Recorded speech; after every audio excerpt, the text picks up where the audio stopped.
Energy prices will continue to rise higher, says energy experts Amrita Sen.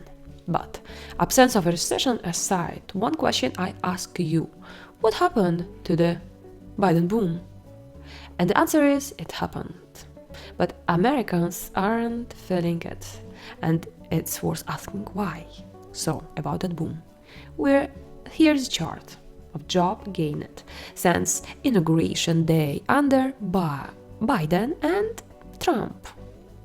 Obviously, there was a plunge in unemployment in 2020 as the COVID-19 pandemic forced the temporary shutdown of much of the economy. But one thing I haven't seen widely noted is that job growth under Biden has been so fast that the economy added substantially more jobs in the past 18 months that were added in Trump's first 37 months. That's before the pandemic recession began. I'm not saying that Biden deserves all the credit for this unemployment boom.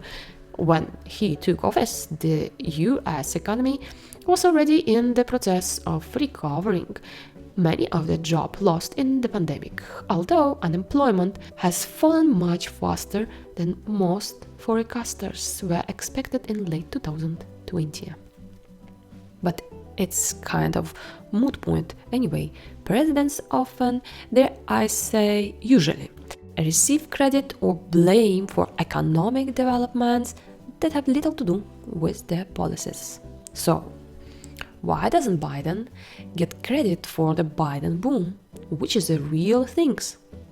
Part of the answer is that people may not know about it. Some polling suggests that the public might not be aware that we have been creating jobs at all, let alone at a record pace. And we are in a partition employment where politicians, let's note both sides this. Right-wing politicians can make obviously false assertion and have their supporters believe them. The other day, Trump told a crowd that gas in California cost $8.25 a gallon, and nobody laughed. It was actually $5.43 at the time. Yeah, there has, of course, been a genuine dark side to the Biden boom, inflation. And people really dislike inflation. They would probably dislike it even if their incomes were keeping up. They definitely dislike it when prices is rising faster than wages. So the purchasing power of the income falls. And inflation has in fact been outpacing wages since Biden took office. Employment may be way up, but the real wages of those with jobs are down. We can argue about whenever this episode is bad enough to justify the extreme negativity of public opinion about Biden and his economy, but it's certainly a bad thing. But what accounts for the inflation? That's a huge subject, with scores, if not hundreds of dueling studies. But there's one fairly simple point that I think is clear. The inflation that people really hate, inflation that runs ahead of wage growth, is overwhelmingly a result of forces that were outside the control of the Biden administration or any US policymakers. The Federal Reserve, which usually runs US macroeconomic policy, the White House sometimes matters, but most of the time it's the Fed's show. Has long made use of the concept of core inflation. Inflation excluding volatile components, typically food and energy. The idea is that core inflation gives a better picture, that the overall number of whenever the economy is running too hot in the post-pandemic era. with wild swings in things like the price of used cars. There were been questions about whether traditional core inflation includes enough stuff, but for these purposes, I will stick with the traditional definition. The big critique of Bidenomics, which has a lot of justification, is that big spending last year produced too much of a Biden boom, which led to a rise in core inflation.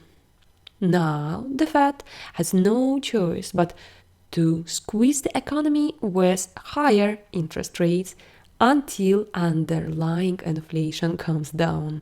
But this policy mistake, if that's what it was, has little to do with the reasons Americans are unhappy despite the jobs boom. Here's comparison of two definitions of real wages for non-supervisory workers since Biden took office. I took at this type of worker because it's better indicator that the overall average of that's happening to the working class. What is behind falling real wages? The lower line shows wages adjusted for overall consumer prices and tells us what we already know. Inflation has run faster than wage growth, so real wages are significantly down.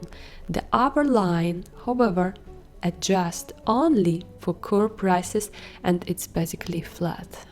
I'm sure this will be misinterpreted no matter what I say, but I'm not saying that Americans should care only about core inflation.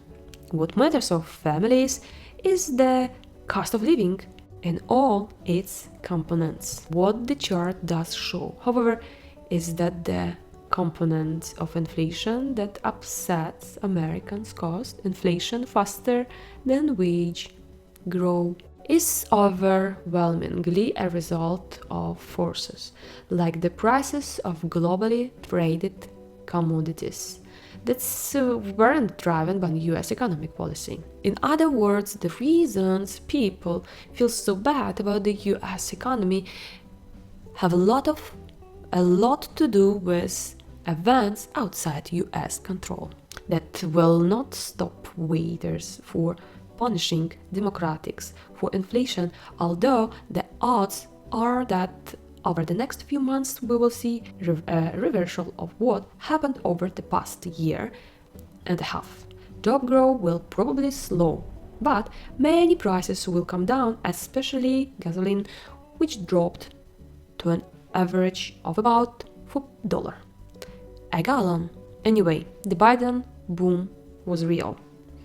It just got overshadowed by inflation, much of which had nothing to do with US policy. Thank you for watching. If you like this video, don't forget to subscribe, put like notification bell, put in the comments below what kind of video you want to watch next time. See you soon. Bye bye.